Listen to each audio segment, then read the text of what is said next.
On the morning of my 22nd birthday, January 1st, 3027, the sky tore open, not with fire or fury, but with silence. A profound global stillness, as if the universe itself had paused to draw breath. Our age had been one of advanced stagnation. We had Marvel's anti-gravity skiffs, neural-linked networks, megacities that pierced the smog-choked skies, but the soul of humanity had frayed. Inequality was a chasm. The planet was a dying patient kept on expensive life support. We were waiting for an end, just not this one. Then, the world apocalypse system arrived. A notification, cold and omnipresent, vibrated in the mind of every conscious being on Earth. Asterisk. World 09 Gamma, Earth, has been selected for integration into the Multiversal Apocalypse Initiative. Asterisk, saying that our world has been chosen for the apocalypse. To facilitate a baseline of survival, all sapient entities are granted a one-time opportunity to choose or conceptualize 4 unique traits from the system. A note of caution. Once a specific trait is chosen or created, it is removed from the universal pool. Future aspirants may only obtain lesser derivative versions. Selection begins now. The system also failed to mention the hidden timer. Panic, confusion, and desperate hope erupted globally. Some people, in their shock or indecision, barely managed to claim 1 or 2 traits before the window unknown to them snapped shut. I was one of them. I grabbed minor strength and minor telekinesis before the interface vanished, leaving me with a creeping dread and 2 pitiful tricks. Then hell opened its gates. The apocalypse wasn't just monsters, it was a systematic unraveling. Reality tore like wet paper, disgorging nightmares from realms of screaming frost and molten shadow. Dungeons, self-contained pockets of lethal ecology, burrowed into the foundations of our cities. The laws of physics became suggestions in some zones. Our technology sputtered and died under the strange new energies. Within months, civilization was a memory, replaced by a brutal, day-to-day struggle for food, water, and a few hours of unsafe sleep. For 5 years, I survived. The boy I was died on that first day, replaced by a survivor with eyes as hard and ancient as Riverstone. The scar through my left eyebrow wasn't from a monster's claw, but from a shard of concrete I took defending a crumbling wall, allowing a group of children to flee. I survived with my brothers Jax and Reed. We found each other in the ashes, bound by shared hunger and the primal need to trust someone. We scavenged, fought, and hid. We shared our last sips of water, watched each other's backs, and whispered dreams of a safe haven we knew didn't exist. I was always lucky, a cursed, twisted luck. I'd find a cache of untouched canned goods in a radiated suburb, or stumble upon a hidden stream just as our canteens ran dry. This luck made me valuable, it also made me a target. Jackson Reed began to look at me not with camaraderie, but with the calculating eyes of men assessing a valuable tool. I saw it, but denial is a powerful shield when you have so little left to hold on to. Our end began with a find. My luck, as always, led the way. In the skeletal remains of the Himalayan foothills, we discovered the colossal petrified ribs of a creature that defied biology, a giant from a forgotten age. And there, nestled within its ossified heart cavity, was a stone. It was unassuming yet profound, a palm-sized piece of darkness that seemed to drink the weak sunlight, pulsing back a soft, ethereal glow that felt holy and horrifying. It resonated with a frequency that vibrated in my teeth. The legends. The legends were true? Reed breathed, his voice hushed with awe. The celestial forge stone, Jax finished, a feverish light in his eyes. Looking at the stone, and what Jackson Reed said, it really does remind me of the legend. That over 30 billion years ago, our ancestors witnessed a battle between 2 creatures. One formed from a star cluster, and the other formed from a black hole, fighting over a mysterious stone. It is also said that the mysterious stone released a terrifying energy wave that obliterated both of the creatures, sending their remains to our world. It's also said that the stone could make any beings gods, but it was never tested. I remember the campfire tales. A weapon? A key? A heart? No one knew. As I leaned closer, brushing away millennia of dust, I was lost in the terrifying scale of the myth. I didn't see the loaded glance they exchanged behind me. I didn't hear the silent shift of fabric. The pain was a cold, shocking intrusion before the heat flooded in. I collapsed to my knees before I stumbled back, my hand instinctively clutching the wound, the other gripping the cold stone. My eyes found theirs, Jax's face was a mask of cold resolve, Reed's a grimace of frantic greed. "Sorry, Kai," Jax said, his tone flat, final. It was the voice of a man tossing away a used-up battery. Reed yanked the blade free, wiping my blood on his trousers. "You were the best luck charm a guy could ask for. Led us right to the jackpot, every time. But this is a one-seat ticket. We can't share godhood. You were just useful." The ancient giant's bones, strength fleeing like water. The world narrowed to the searing pain, their silhouettes against the gray sky and the cold weight of the stone in my hand. My lifeblood, hot and dark, dripped onto its surface. It was as if my blood, my life, my final moment of betrayal, was the key it had waited eons for. It ignited.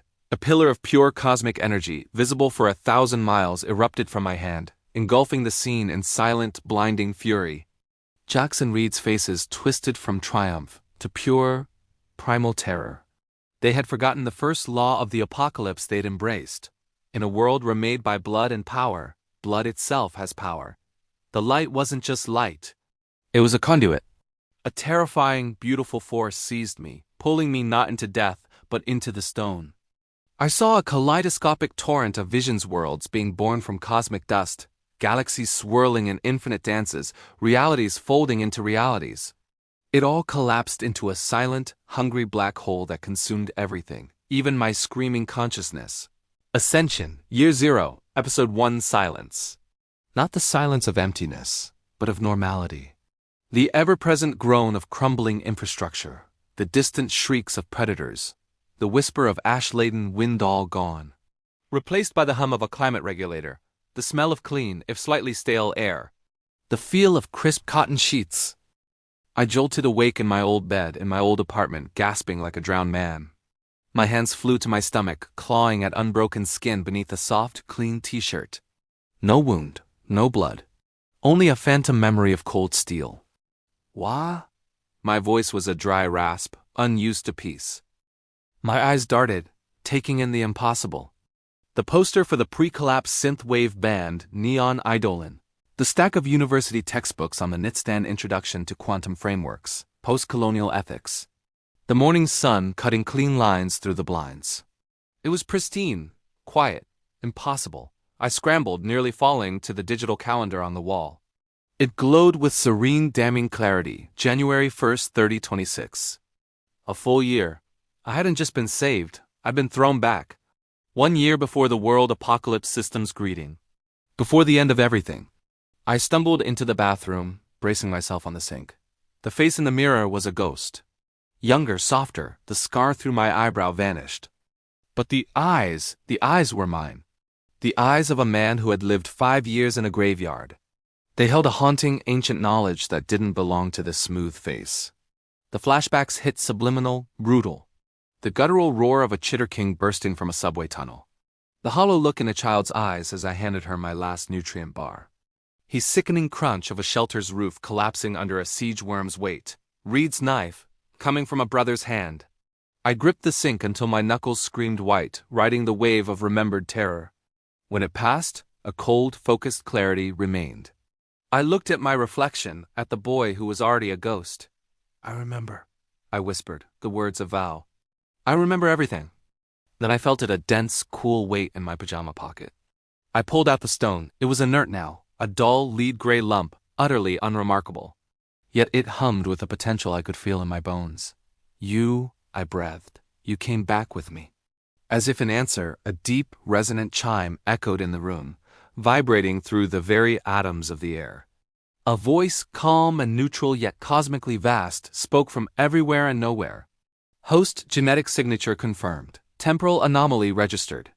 Cosmic infinite ascension God Stone, singular artifact across all realities and timelines, is permanently bonded. Initializing personal system protocol. A holographic screen, shimmering with soft blue light, materialized before me. Trait selection available. Choose or conceptualize up to 4 traits. Anomaly detected. No temporal limitation applied. A laugh, wild and disbelieving, bubbled in my chest. Traits.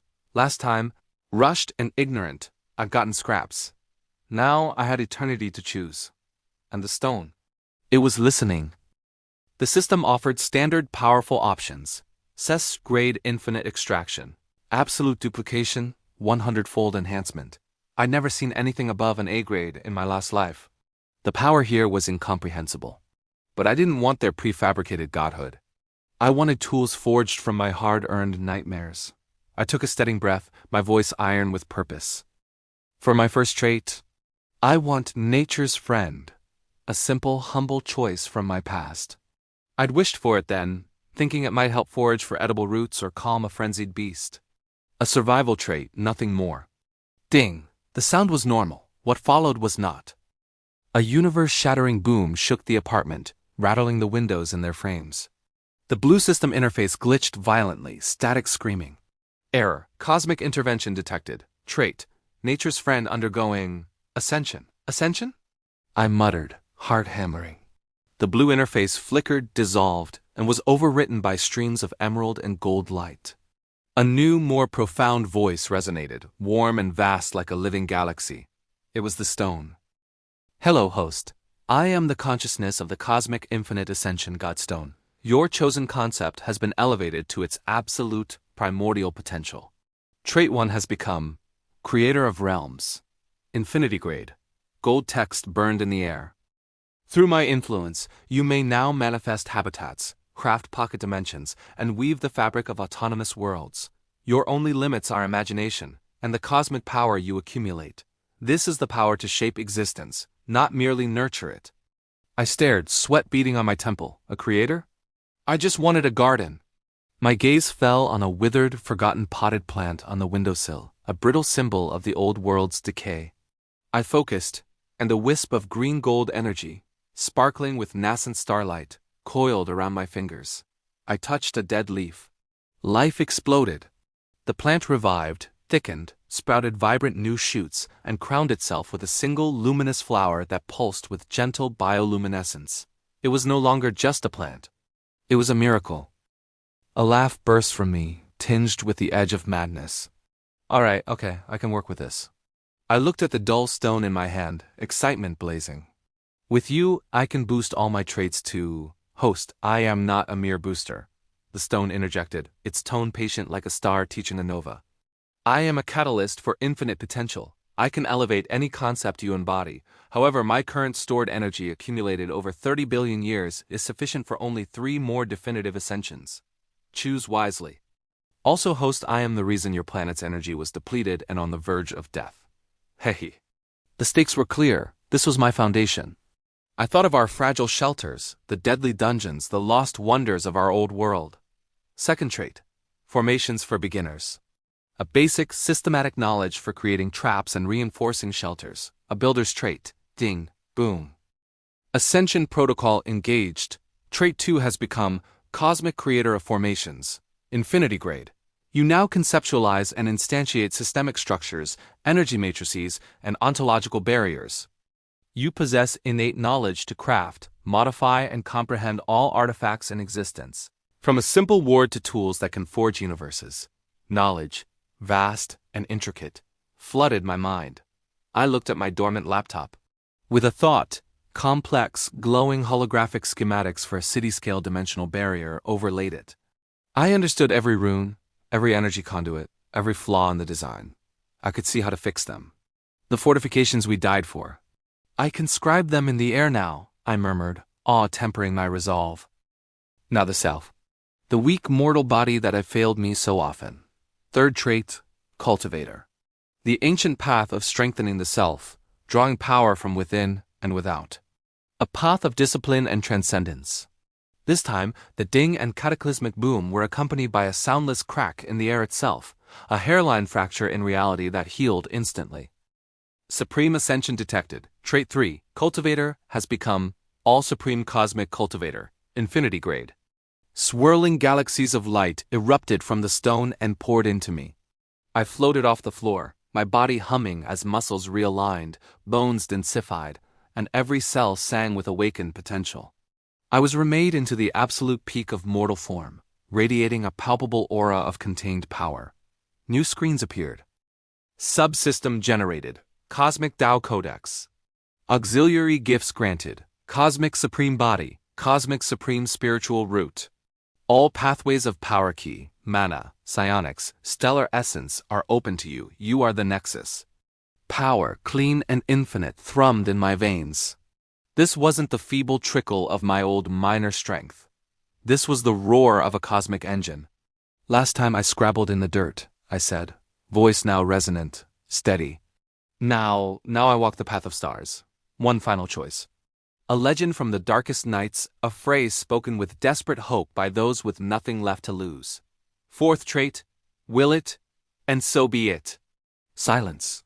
Then a deafening, silent pulse. The light in the room didn't dim, it inverted. Color drained and then flooded back, supersaturated.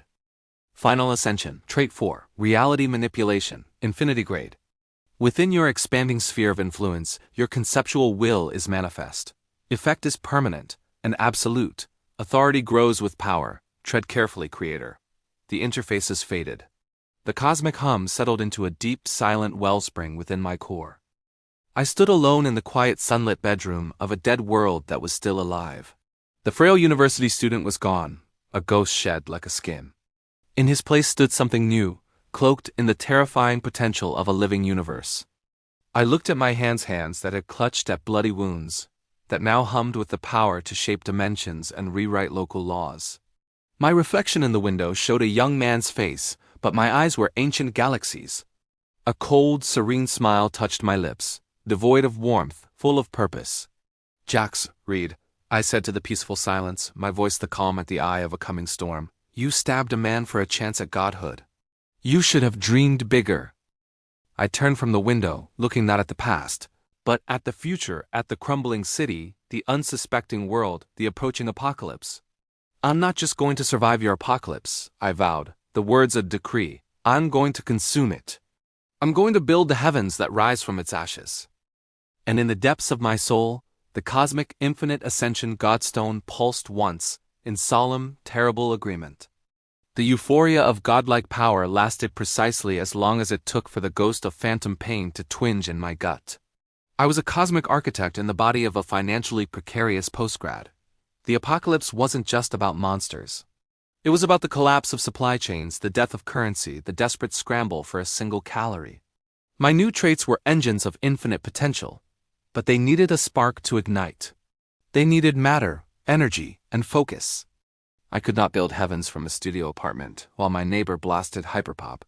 The warm, safe light of Kai's apartment is replaced by the sterile glow of transaction screens and the harsh fluorescence of survivalist warehouses. The next 72 hours were a study in cold, methodical dissolution. My worldly belongings felt like artifacts from a lost civilization. The boy who loved his possessions is dead. I sold everything with a detached, ruthless efficiency that would have horrified my old self.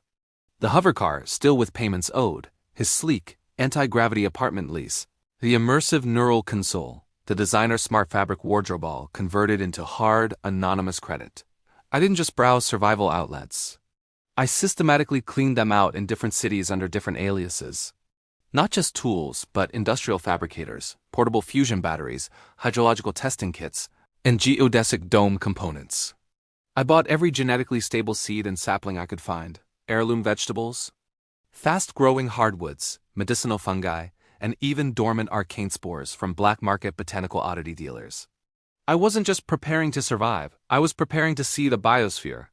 The visit to my parents' grave was the only moment of stillness. They died in a maglev accident years before the first system notification, a clean tragedy in a world that still had rules for grief. The marble was cold under my fingers. The world is about to break, I whispered to the quiet cemetery wind. But I won't. Not this time. I left no flowers. Flowers die. Instead, I placed a small, smooth river stone I'd empowered with a minor, perpetual stability formation, a tiny, eternal anchor in the coming chaos. The anonymous donation was a bulk transfer of 90% of my remaining credit to the Global Climate Refugee Fund, a futile gesture for the storm to come, but a necessary debt paid to the ghost of my conscience. Then I burned my digital self. Social profiles, cloud archives, citizen logs. Every byte of Kai Eris, the student, was systematically encrypted, corrupted, and scattered into the dark corners of the dataverse. A man with my future enemies needed to be a ghost in the present. The vehicle I chose wasn't just rugged. It was a fortress on tires and all-terrain hauler with radiation shielding, acoustic dampening, and a solar recharge capacity rated for a decade. As I drove out of the sprawling, glittering metropolis of Neo-Vancouver, I didn't feel nostalgia. I saw a fragile hive of glass and light, soon to be a tomb of screaming chaos. My eyes, seeing through the lens of 5 years of hell, mapped out future collapse points. The highway that would become a slaughterhouse choke point. The aqueduct that would run with blood before it ran dry. The landscape transformed over hours. Cities gave way to irradiated agro-complexes, then to the scrublands of the Forbidden Zones, areas still barren from the Third Corporate War. Finally, the earth began to rise into the jagged, snow-capped teeth of the northern sanctuary range. The air grew thin and crisp. The last automated drone supply outpost was 100 miles behind me. A holographic screen appears in front of Kai saying, Northern Sanctuary Range, 500 miles from nearest neural net node. Biosignature scans. Negative. This was the place. A tectonic plate of raw granite scoured by ancient glaciers under a sky so vast it felt like a physical pressure. Silence. True and complete. Settled for the first time since my return. Here, there were no echoes of the future. Only the raw materials of creation. I stood before a sheer cliff face, a vertical wall of primordial stone 1,000 feet high. The wind howled a lonely song. This was the canvas. I closed my eyes not to block out the world, but to see with my new senses. In my mind, I didn't visualize a simple cave. I conceptualized a foundation. A nexus point. A place where reality would accept my will as a new law. I reached inward, past the human fear, to the humming core of the cosmic infinite Ascension God Stone. Emerald and gold light, intricate as a galaxy's spiral, began to swirl around my hands, spilling geometric patterns into the air. Kai's voice, a low chant, resonating with the stone, not just a shelter, a genesis point. A place apart yet connected. A realm anchored here, but obeying its own order, creator of realms. Show me what you can do. I placed my palms against the cold, unyielding rock. The energy didn't blast, it permeated. It flowed into the mountain like roots seeking water, tracing the atomic structure, whispering a new command into the bedrock. The granite didn't shatter, it parted. Not with violence, but with the silent, awe-inspiring grace of a flower blooming in time-lapse. A seam of brilliant, opalescent light appeared, widening into a vast, shimmering portal. Through it, I didn't see a tunnel. I saw space vast, empty, and waiting. The air that sighed out was pristine, carrying the scent of ozone and potential. A faint trickle of sweat traced my temple. The strain was mental, spiritual, the weight of defining a new set of physical laws for even a small pocket of existence. But as I held the concept firm, the stone answered, its infinite energy stabilizing my will into reality. A grim, triumphant smile touched my lips. Step 1. A sanctuary. Now for the foundation. I stepped through the portal. The light enveloped me, and the howling mountain wind was cut off, replaced by a profound, pregnant silence. I stood in a cavern of my own making, the walls glowing with soft, ambient light. The air was warm and still. Above, instead of rock, a nebulous, shimmering expanse swirled with soft colors, a placeholder for a sky. I knelt, placing my hands on the smooth, featureless floor. Now we build. Kai's hands glow as he sketches complex, luminous formations in the air. Where the lines complete, matter condenses. Soil spreads from a single point, rich and dark. A spring of crystalline water bubbles up from nowhere, forming a small, self-contained brook. He gestures, and light sources ignite floating orbs that mimic a sun's cycle, casting warm daylight that slowly fades to a starlit gloom. Using bags of seeds, he scatters them. With a pulse of nature's friend, ascended, the growth isn't just accelerated. It's orchestrated. Trees rise in minutes, not as chaotic sprouts, but as a designed orchard. Grass carpets the ground. Vines form pre-planned lattice. He isn't just growing plants, he is conducting an ecosystem. He unpacks tools and machinery. With a glance from his creator of formations trait, he understands them perfectly, then modifies them. A simple industrial fabricator is inscribed with glowing runes. It now hums, capable of not just shaping metal, but reconstituting matter fed into it. Exhaustion finally hits. He slumps against a newly grown tree, breathing heavily. The cosmic power is vast, but his mortal mind and spirit are the bottleneck. He eats a simple ration, his eyes fixed on the small, perfect world he is forging inside the mountain. The determination in them is unbreakable. Then a holographic screen appears. Realm status, sanctuary seed, stability, 98%. Biomass, 0.7%. Energy self-sufficiency, initialized. He was no longer just a survivor in the wilderness. He was a sovereign in his own nascent kingdom. The work had only just begun. But the first, most critical law had been written. Here, I am safe. Here, I am the source. The sanctuary was no longer a dream, it was a fact. And outside its shimmering portal, the oblivious world continued its countdown to oblivion. Kai stands in the center of his empty realm, the inert God Stone warm in his palm. He closes his eyes not in fear, but in focus. The chaotic memories of his past life, the scent of ozone before a monostorm, the feel of safe, packed earth in a rare underground burrow flow through him. He channels them, not as trauma, but as blueprints. He pairs them with the new, staggering knowledge now etched into his soul. Creator of realms. A low, sub-audible hum begins, like the vibration of a plucked cosmic string. Before him, the air shimmers. Not like heat haze, but as if reality is becoming translucent, revealing a glimpse of impossible colors beneath. With a sound like a sighing universe, a vertical tier of light, a portal rips open silently. Through it, a sliver of impossible beauty, sunlight on lush grass, the distant sparkle of water. Kai, a grim smile on his face, steps through. The transition is instantaneous. The limited air of the mountains is replaced by air so crisp and clean it feels like his first breath. He stands at the mouth of a vast, pristine valley. A crystal-clear river winds through the center, its gentle murmur the valley's heartbeat. Ancient, towering forests blanket the slopes, trees with bark like silver and leaves that shimmer with subtle bioluminescence. A large, placid lake mirrors the perfect cerulean sky where two small, gentle suns hang in a binary embrace. Benign wildlife exists in harmony, stags with antlers of living crystal grays, iridescent birds flit between branches, and furry, six-legged creatures curiously peek from burrows.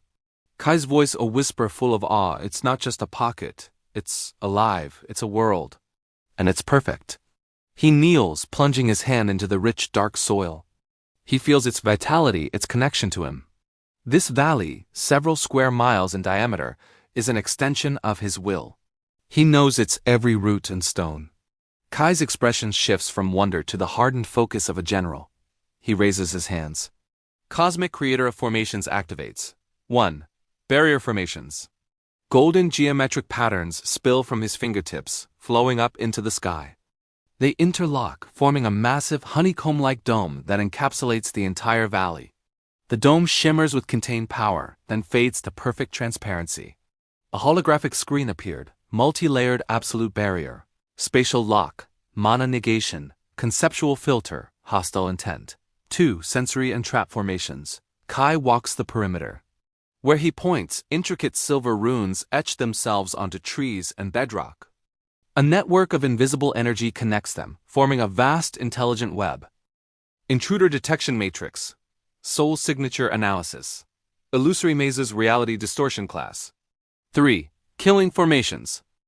At key choke points the valley mouth above the lake. The air itself darkens and ripples. For a split second, terrifying silhouettes of annihilating energy, sword arrays, gravitational vortices flash into being before camouflaging as patches of mist or sunlight. APEX level annihilation formations. Starfall array, void rend. 4. Camouflage and integration. Kai stands before the main entrance, a narrow pass. He clenches his fist. The rock face shimmers and melts, seamlessly becoming a continuation of the mountain wall. No seam, no energy signature remains. The entire valley, to any outside scan, now reads as a non-existent void or a patch of inert, magical dead rock. Kai arrives at a gentle rise overlooking the lake, the most defensible and beautiful point. Kai says to himself, voice firm, a sanctuary needs a heart, a command post, a home. Cosmic Creator of Formations, manifest an autonomous, growth-capable management system and primary residence. integrate with the realm's core. He extends both hands. From his palms, torrents of golden data streams and complex, shifting blueprints erupt. They don't just build, they grow. The earth rises, stone flows like liquid, and timber forms from solidified light. A magnificent lodge-style house takes shape, built of seamlessly fused stone and eternal wood. It has a wide porch, large windows, and a design that is both rugged and elegant. Around it, ancillary structures form: a workshop, a greenhouse of crystalline glass, a meditation pagoda extending over the water. At the center of the house, a pulsing, warm orb of light sinks into the foundation, connecting to every formation in the valley. A soft, ambient glow emanates from the house. A calm, synthetic, yet strangely warm voice emanates from the air itself. Domain Steward voice says, System Nexus initialized. Realm Core synchronized. Greetings, Creator. I am the Domain Steward, an autonomous manifestation of your will. All defensive, ecological, and maintenance systems are operational and awaiting command.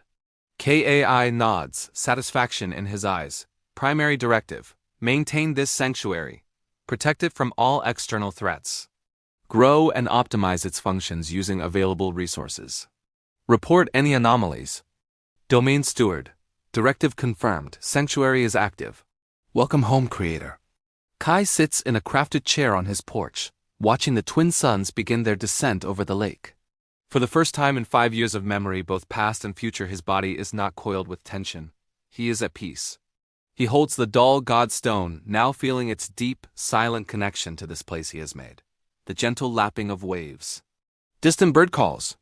Suddenly, the peace is shattered. A brutal, screeching, multi-layered alarm blares. It is not just sound. It is a psychic pulse that vibrates through the very fabric of the realm, coming from outside. The sky above the valley, visible through the barrier, writhes. Colors bleed and warp. Reality itself seems to scream. Global system notification, echoing, deafening, impersonal. Emergence commencing. Final phase. Mana storm inbound. Realignment of terrestrial laws imminent. Population of world 09 Gamma Earth. Good luck. He doesn't flinch. He doesn't panic. He slowly stands up. The last light of the suns glints in his eyes, no longer the eyes of a survivor, but of a sovereign. He looks out, not at his peaceful valley, but as if gazing through the barriers, through space-time itself, at the world beginning to tear apart. Kai's voice is quiet but carries absolute, unwavering authority. Let the apocalypse begin. He looks down at the God Stone, then at the world he has just built with his own will. A final cosmic promise: I have a universe to build. And this is the foundation. Kai's eyes reflecting the chaotic, storm-warped sky outside his barrier. The reflection then clears, showing only the steady, unwavering twin suns of his own sanctuary. Thanks for sticking around till the end. If you really like this, hit the subscribe button and the bell. You definitely won't want to miss the next one.